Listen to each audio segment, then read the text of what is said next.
Copacabana et le pain de sucre, deux hauts lieux touristiques de Rio de Janeiro, à 2 pas des bidonvilles. Dans les favelas, le crime et la pauvreté ont toujours posé problème. Mais ces dernières années, depuis la Coupe du Monde de football et les Jeux Olympiques, la violence est encore montée d'un cran, au point que le gouvernement a dû appeler l'armée à la rescousse.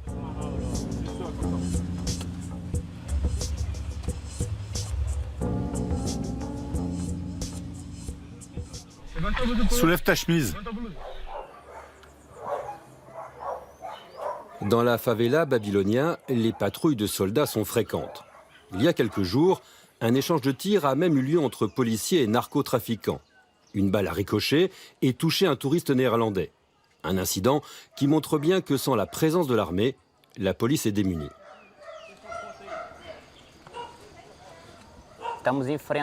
C'est un combat urbain, une guerre irrégulière.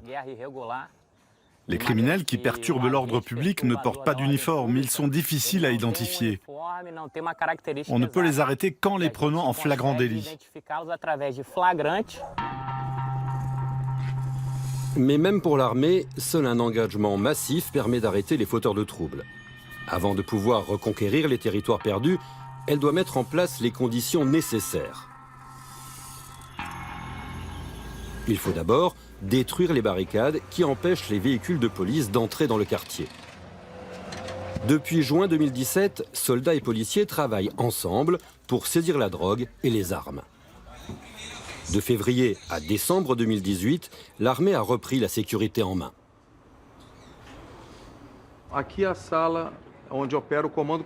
C'est le centre d'intervention du commandement commun, où les forces armées supervisent les opérations avec la police. Cette pièce est occupée 24 heures sur 24. Dans cette salle de contrôle convergent toutes les informations sur nos interventions en cours. Depuis les Jeux Olympiques, Rio est en situation de faillite. L'État brésilien a décrété l'état d'urgence et le gouvernement a repris le contrôle de la fiscalité et de la sécurité. Coronel Cinelli, des forces armées, coordonne ce changement.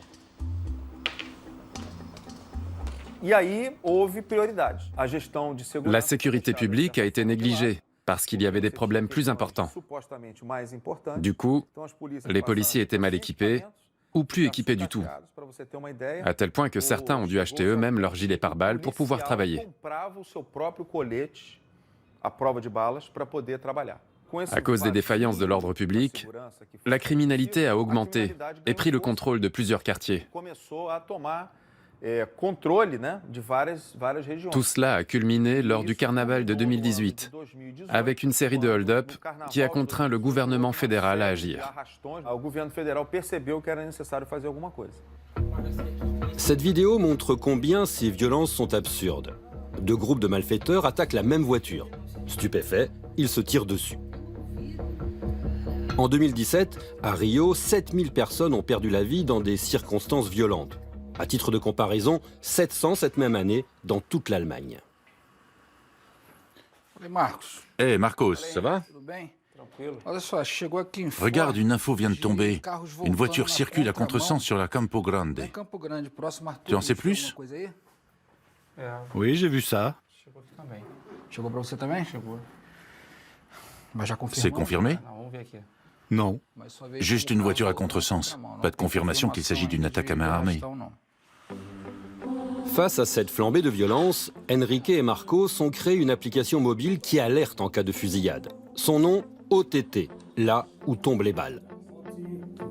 En 2016, après avoir vu des images d'attaques à main armée à la télévision, ils ont lancé leur page Facebook. L'application a suivi avec une carte géographique. Avec 2 amis, ils administrent OTT durant leur temps libre. Partout en ville, 200 membres leur fournissent des informations et des vidéos en guise de preuve. Aussitôt qu'une seconde source confirme une fusillade, ils publient l'avertissement en ligne. La conductrice est tellement stressée qu'elle a oublié de déverrouiller la porte arrière. Les malfaiteurs lui mettent la pression, ils n'arrivent pas à ouvrir la portière. C'est absurde.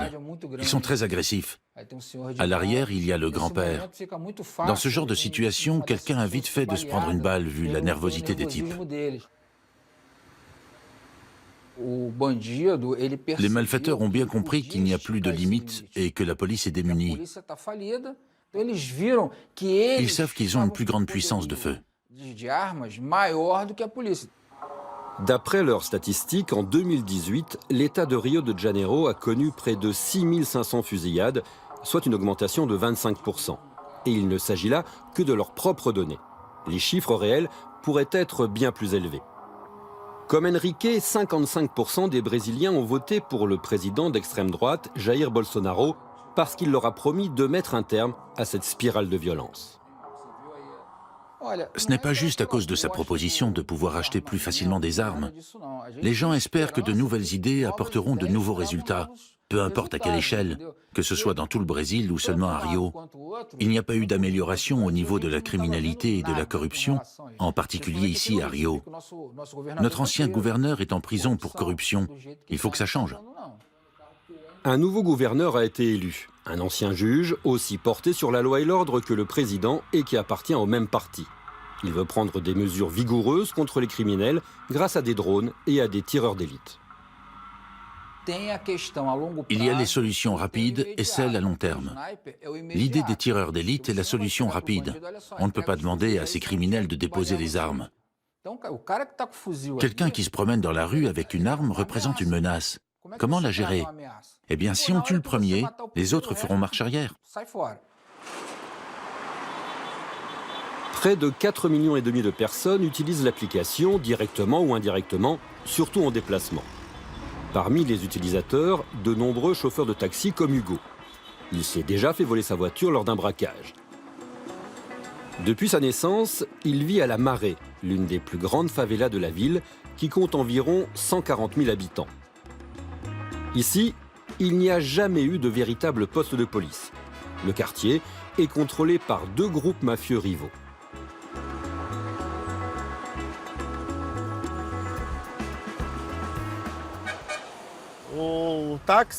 Les taxis et les Uber normaux ne viennent pas ici. Mais nous, si. On connaît La Maré. Ceux qui n'habitent pas ici n'entrent pas, à cause du danger et des armes.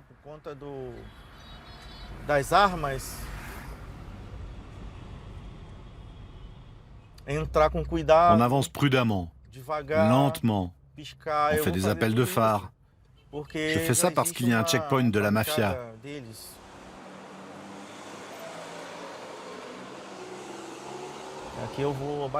Je baisse la vitre, je me détache, c'est très important.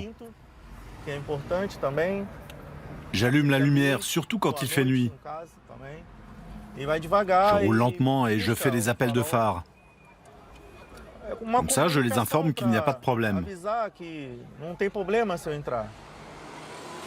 Hugo travaille pour une coopérative de taxi à La Maré. Les mafieux les connaissent, lui et sa voiture. Mais nous sommes nouveaux ici, et notre caméra pose problème.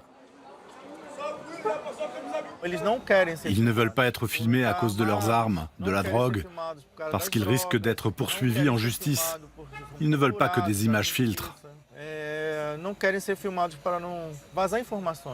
Arrêtez de filmer ici. Après, vous pourrez continuer. Passé le checkpoint, nous reprenons prudemment le tournage. Mais juste en face, un autre membre de la mafia en orange, armé d'une mitrailleuse, fait irruption. Il faut éteindre la caméra sur le champ.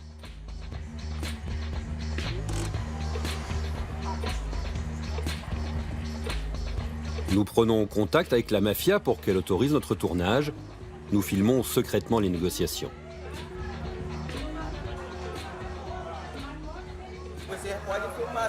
Vous ne pouvez pas filmer pendant le travail. Ils ne vous filment pas, l'équipe de tournage ne veut pas d'ennui. Faites attention. Moi, je n'ai pas de problème. Mais on change souvent d'emplacement, et d'autres pourraient ne pas apprécier. Il nous donne des instructions précises sur ce que nous pouvons filmer. Exactement comme un ministère de la propagande dans une dictature. L'homme à la casquette bleue est le chef de cette rue. Lui aussi porte une arme, cachée sous son t-shirt. Alors que nous sommes enfin autorisés à filmer un peu plus librement, une moto nous frôle avec des armes. Comme toutes les favelas, la marée a été construite illégalement par des familles venues chercher du travail à Rio.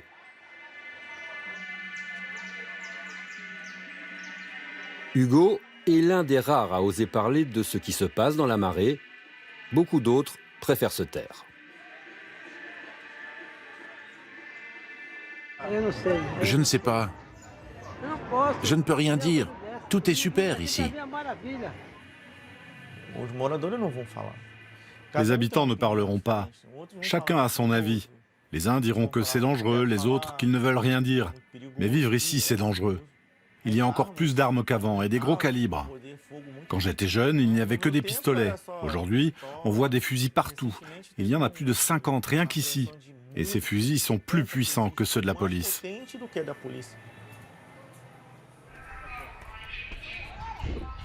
Les groupes mafieux s'équipent en masse pour se défendre contre la police et les gangs ennemis. Dans cette favela, c'est le désordre social qui règne. Pas de règles, le crime est roi.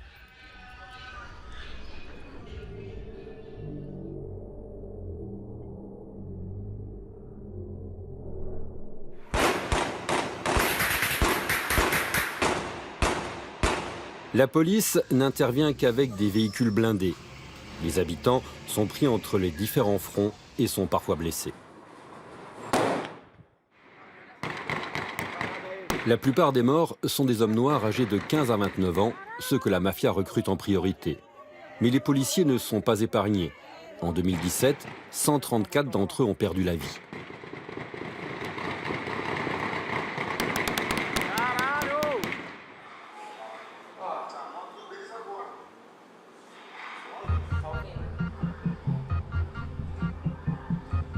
Thaïs et Patricia travaillent pour Redes da Maré, une ONG locale. Elles informent les habitants sur leurs droits et tiennent un registre des violences quotidiennes.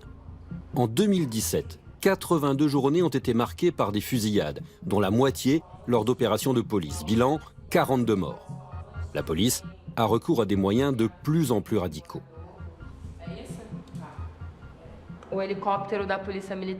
Là, un hélicoptère blindé de la police militaire survole la marée. Et il y a des tirs.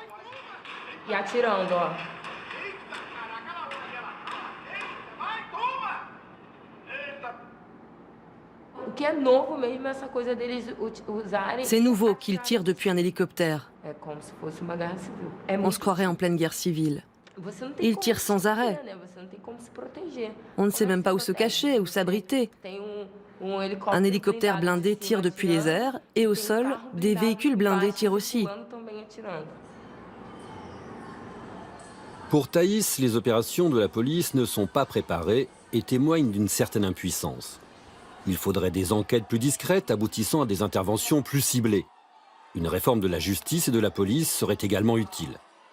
Le système actuel est inefficace et laisse trop de place à la corruption.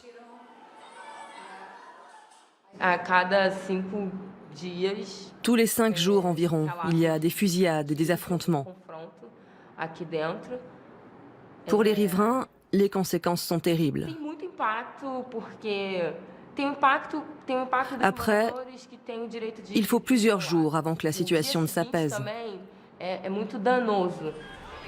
L'éducation aussi en souffre. En 2017, il y a eu 35 jours sans cours. À ce rythme, un élève perdra 2 ans et demi sur 14 années de scolarité. Les deux femmes redoutent que le nouveau président, Jair Bolsonaro, ne vienne encore plus perturber un contexte éducatif déjà fragile.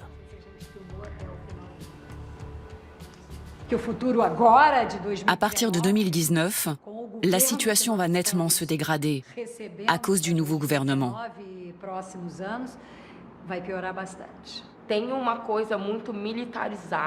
L'armée est déjà très présente. S'ils mettent leur projet à exécution, ce sera encore pire.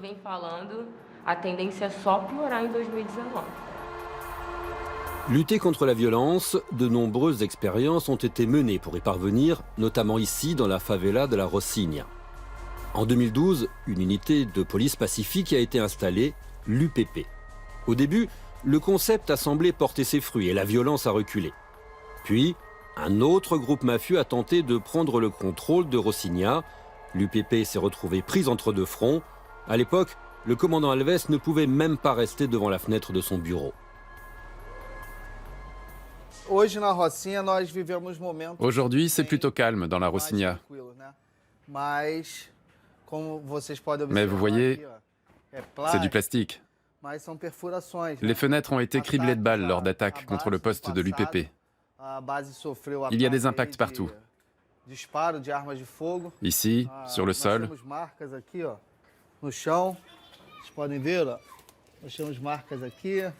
Et sur le bureau.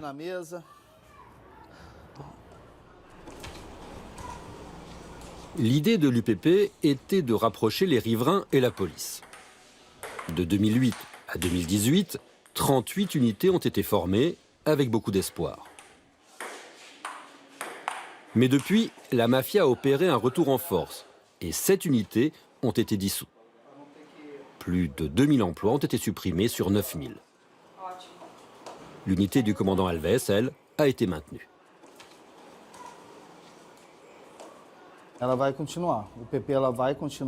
L'UPP continuera à exister.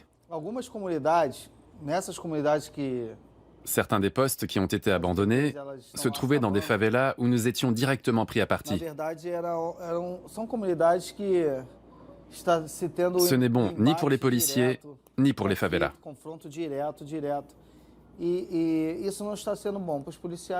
Parfois, il vaut mieux reculer d'un pas pour pouvoir avancer de deux un peu plus tard.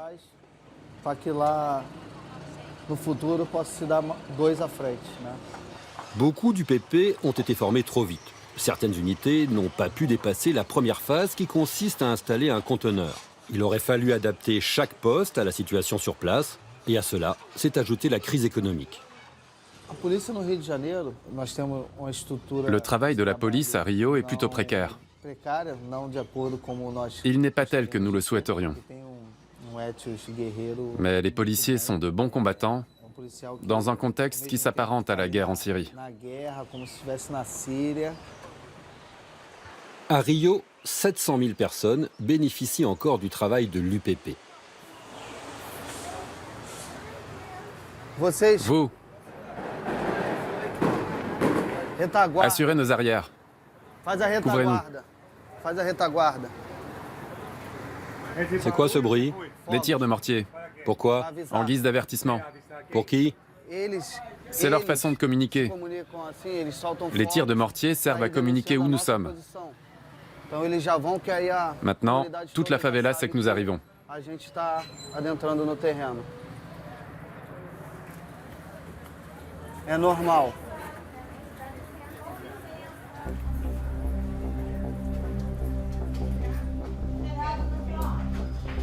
Étonnante normalité.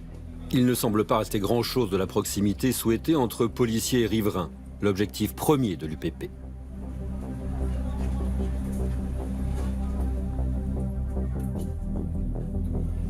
La police a beau être présente, ici c'est la mafia qui domine, et elle ne se cache qu'à l'arrivée de l'UPP.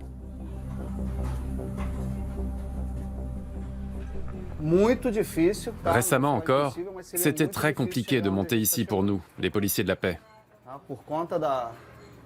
Dessa política da polícia de pacificação, polícia de proximidade.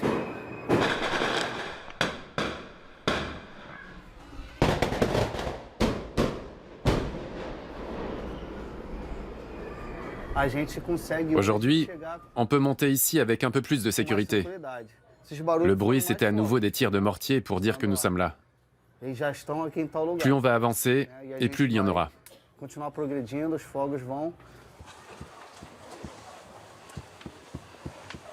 Les policiers et leurs commandants ne veulent pas parler du nouveau président. Mais discrètement, la plupart nous confient que cela ne peut pas continuer ainsi.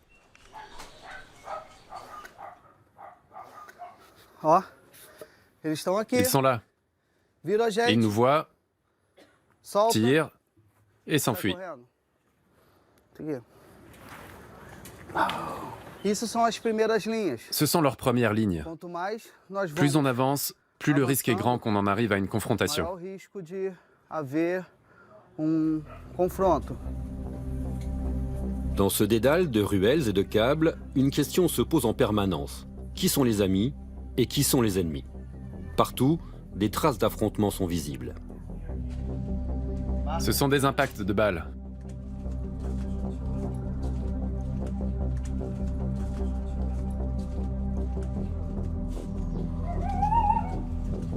Ces hommes lui font signe.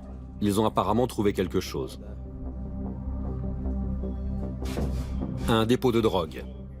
Dans leur fuite, les trafiquants ont abandonné l'emballage des doses de cocaïne, mais ils ont emporté la drogue.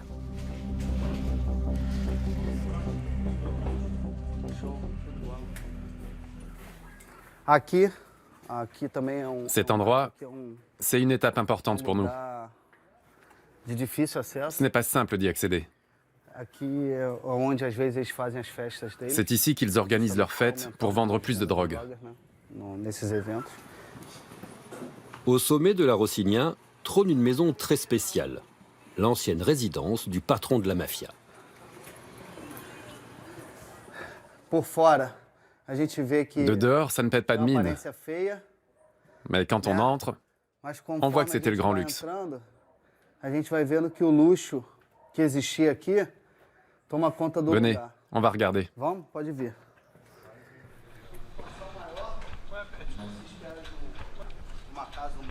Celui que l'on appelle Dono, qui contrôlait la favela, organise désormais son business depuis la prison. L'étage est sécurisé?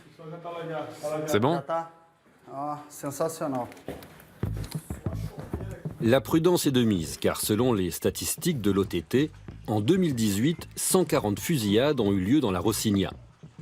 Le commandant monte rarement ici, trop dangereux. L'UPP avait pour objectif de relier la présence policière à des programmes sociaux. Mais ce projet n'a jamais pu voir le jour. Nous avons reconquis ces lieux. Avant, seule la mafia venait ici. Pouvoir venir dans cette maison, c'est une nouvelle étape décisive pour nous. Ça montre que la police militaire peut se rendre dans tous les coins de la Rocinha. Dans la Marée, en revanche, il n'y a jamais eu de poste de police. Les forces de l'ordre ne s'y aventurent qu'à bord de véhicules blindés. Une semaine avant notre tournage, 3 opérations ont eu lieu. À chaque fois, pour les riverains, la vie s'arrête. La violence paralyse aussi l'économie locale. Pour Hugo, ces interventions sont synonymes de perte de revenus. Et Kléber, ça va à la coopérative? Pendant les dernières opérations policières, je n'ai pas pu me garer devant la centrale. C'était l'horreur. Tu m'étonnes, ces opérations posent vraiment problème. Kléber et Hugo sont des fidèles de l'église évangélique libre. Ils considèrent leur nouveau président comme un messie.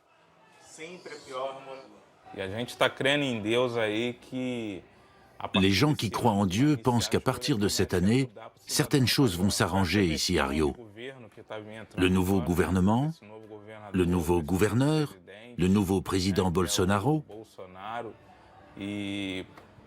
Tous ces gens nous montrent au moins qu'ils veulent combattre la violence. Même si Jair Bolsonaro ne cache pas ses opinions racistes, de nombreux électeurs de couleur ont voté pour lui dans les favelas, unis par leur foi. Le racisme, ça ne me dérange pas du tout. Notre principal problème, c'est la sécurité. Je pense que le racisme est un problème qu'il faudra régler plus tard. Mais pour moi et pour tous ceux qui vivent à Rio, le premier souci, c'est la violence. L'une des premières actions du nouveau président a été d'assouplir la très stricte loi sur les armes. Désormais, les citoyens n'ayant jamais été condamnés peuvent posséder jusqu'à 4 armes.